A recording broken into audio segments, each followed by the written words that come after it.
Hello and welcome to ToolTALK. This is Justin Deboer, president of Skyline Contracting, and we want to give you an insight as to what happens on the tools, on the sites. So let's get into it.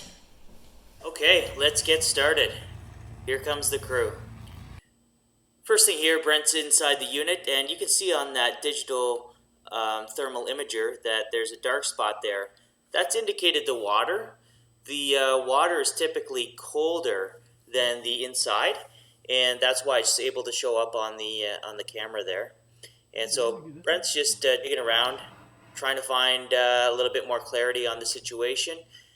Climbs up in the attic space. This is a common thing for us to be doing. Spend a lot of time in the attic space looking for the source of the leaks. So priority for us here is to just see it with our own eyes. It's better to do it that way than to just see where it's manifesting, and you make assumptions about where the source is, and so you end up just fixing things by trial and error that way, rather than by knowing for sure where the source is. So it's really helpful. So now we're coming outside, coming up on the roof to see what Brent has identified from the inside. You can see he's pulling the vent apart here. You've probably seen that from the inside, or at least one of them. And we're checking outside to see what the problem could be. Now, first thing here is that things are pretty loose, and I don't see any sealants on the fasteners here, so they're coming off pretty easily. Brent's inspecting that plumbing flange there for deterioration holes. A lot of times they can deteriorate over time. So he's got a new boot there.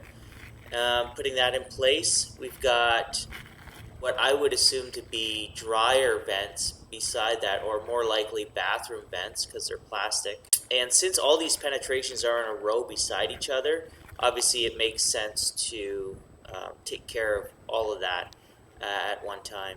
So here we are putting things back together again.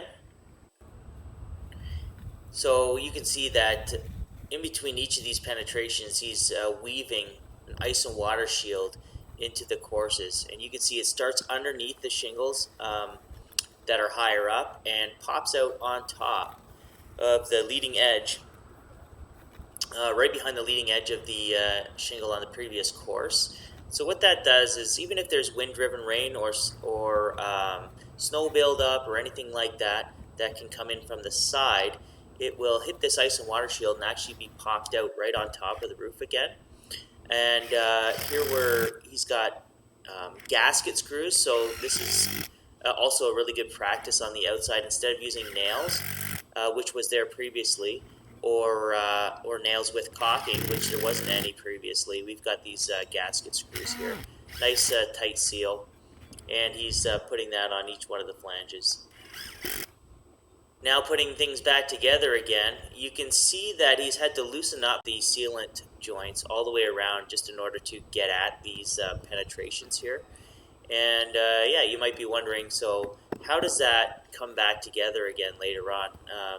If we were to have a windstorm and we would just leave that the way it is right now, they would not reseal. Once the sealant's been broken, you've got to refresh it. You've got to put something in there that will keep everything down again. We've seen it before many times where we would come to some place and there was a repair done, but the sealant wasn't redone, and it'll just come apart in the exact same spot. So we're going to see Brent taking care of that in a moment. Here he's just readjusting the cutouts around the penetrations. So what's important about that is you don't want any debris that gets stuck and might cause any kind of backup or buildup. We want things to flow freely around the penetrations and down the roof. We don't want anything to get stuck up there as much as possible. So here we come to what we call hand sealing. The manufacturers will recommend 4 dime or quarter size dabs underneath each shingle. Brent will probably do more than that here.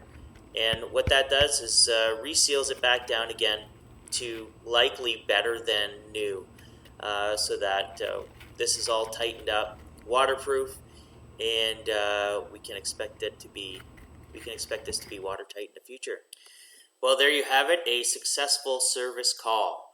Come in, diagnose, see it with our own eyes preferably, go up top, pull it apart, put things all together properly, and then you have a worry-free result. I hope you enjoyed this video series.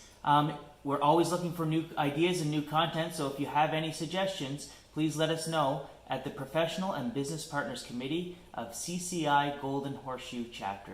Thank you.